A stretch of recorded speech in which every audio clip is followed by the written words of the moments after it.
गं गणपते नमः। आप सभी का मेरे चैनल पर बहुत बहुत स्वागत है। इस वीडियो में हम भक्त प्रहलाद की संपूर्ण कथा सुनेंगे। भक्त प्रहलाद ने दैत्य कुल में जन्म लिया था, जिनके माता पिता दैत्य जाति से थे। दैत्य कुल में जन्म लेने के पश्चात भी वह भगवान विष्णु की भक्ति में लीन रहते थे, जिस कारण आज तक उनका नाम भगवान विष्णु के सबसे बड़े भक्तों के रूप में लिया जाता है। आज हम भक्त प्रहलाद के जन्म से जुड़ी कथा, उनको अपने माता पिता से मिली यातनाएं, भगवान विष्णु जी के द्वारा हर बार उनकी रक्षा करना, वह अपने पिता की मृत्यु के बाद उनके जीवन के बारे में विस्तार से जानेंगे। जब प्रहलाद अपनी माँ कयाधु के गर्भ में थे, तब उनके चाचा हिरण्याक्ष का भगवान विष्णु जी के 12 अवतार ने वध कर दिया था। इससे कुंठित होकर उनके पिता हिरण्याकश्यप भगवान ब्रह्मा की तपस्या करने चले गए थे। इसके बाद दैत्य नगरी में हिरण्याकश्यप को ना पाकर देवताओं ने वहां पर आक्रमण कर दिया था। उन्होंने दैत्य नगरी पर अधिकार कर लिया तथा कयाधु को बंदी बना लिया। इंद्रदेव कयाधु को बंदी बनाकर अपने साथ ले जाने लगे। तब देव ऋषि नारद ने उन्हें रोक दिया। देव ऋषि नारद जी ने इंद्रदेव से कहा कि तुम एक गर्भवती स्त्री पर अत्याचार नहीं कर सकते, और वह भी तब जब उनके गर्भ में भगवान विष्णु जी का भक्त पल रहा हो। इसके पश्चात देव ऋषि नारद कयाधु को इंद्रदेव के बंधन से मुक्त कराकर अपने आश्रम में ले गए तथा हिरण्याकश्यप की तपस्या पूर्ण होने तक अपने आश्रम में रखा। इस दौरान देव ऋषि नारद कयाधु को हरि भजन सुनाते व भगवान विष्णु जी की कथाओं का विस्तार पूर्वक वर्णन करते। देव ऋषि नारद जी के इन वचनों का सकारात्मक प्रभाव कयाधु के गर्भ में पल रहे अजन्मे प्रहलाद पर भी पड़ रहा था।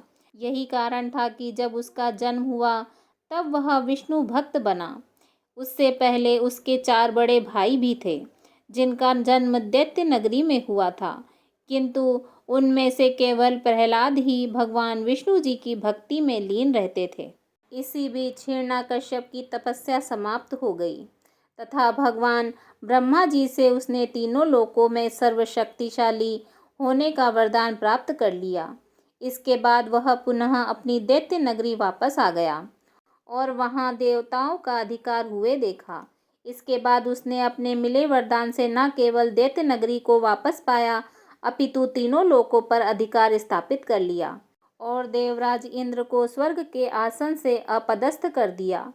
हिरण्याकश्यप की तपस्या समाप्त हो जाने और पुनः अपनी नगरी लौट आने की सूचना मिलने के पश्चात कयाधु और भक्त प्रहलाद भी देव ऋषि नारद से आशीर्वाद लेकर पुनः अपनी नगरी लौट आए।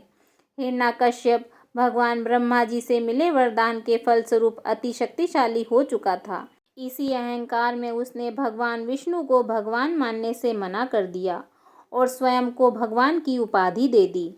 तीनों लोक में जो कोई भी विष्णु जी की पूजा करता वह उसे मरवा डालता, किंतु जब उसने अपने स्वयं के पुत्र को ही भगवान विष्णु की भक्ति में लीन देखा तो क्रोध की अग्नि में जलने लगा। उसने अपने 5 वर्ष के छोटे से पुत्र प्रहलाद को मारने की कई बार चेष्टा की, लेकिन हर प्रयास असफल सिद्ध हुआ।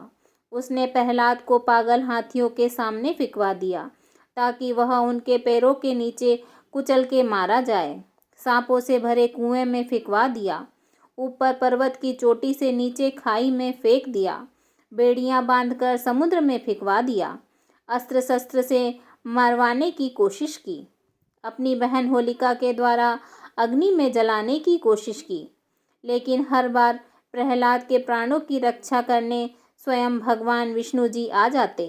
एक दिन जब हिरण्याकश्यप प्रहलाद के ऊपर अत्याचार कर रहा था, तब भगवान विष्णु का क्रोध अत्यधिक बढ़ गया। उस समय उन्होंने अत्यंत भयानक रूप लिया, जो नरसिंह अवतार कहलाया। इस अवतार को धारण कर उन्होंने प्रहलाद के पिता हिरण्याकश्यप का वध कर डाला। इसके पश्चात भगवान नरसिंह के क्रोध को भक्त प्रहलाद ने शांत करवाया। भगवान नरसिंह ने भी अपने नन्हे से भक्त प्रहलाद को बहुत स्नेह दिया तथा उसे अपने पिता के राज सिंहासन पर स्थान दिया। प्रहलाद की भक्ति से प्रसन्न होकर भगवान विष्णु जी ने उसे तीनों लोकों का राज प्रदान किया। इसके पश्चात भगवान नरसिंह पुनः भगवान विष्णु जी में समा गए। अपने पिता की मृत्यु के पश्चात प्रहलाद तीनों लोकों का राजा बन गया। दैत्य कुल से होते हुए भी उसने अहिंसा तथा धर्म का मार्ग अपनाया तथा सभी की रक्षा की। उसके राज्य में सभी प्रजा कुशल मंगल से रह रही थी। वह प्रतिदिन ब्राह्मणों को दान करता था तथा बिना अस्त्र उठाए सभी पर विजय पा लेता था। प्रहलाद के स्वभाव के कारण वह देवता तथा दानव दोनों में प्रिय हो गया था। जब प्रहलाद बड़ा हुआ तब उसका विवाह धृति नामक स्त्री से हुआ। इस प्रकार प्रहलाद की पत्नी का नाम धृति था, जिससे उसके विरोचन नामक पुत्र हुआ।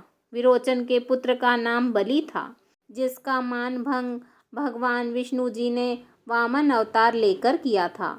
अपने दानवीर व्यवहार के कारण एक दिन देवराज इंद्र ने प्रहलाद के साथ छल किया था। उन्होंने प्रातःकाल के समय ब्राह्मण वेश में प्रहलाद से उसका शील राज्य मांग लिया था।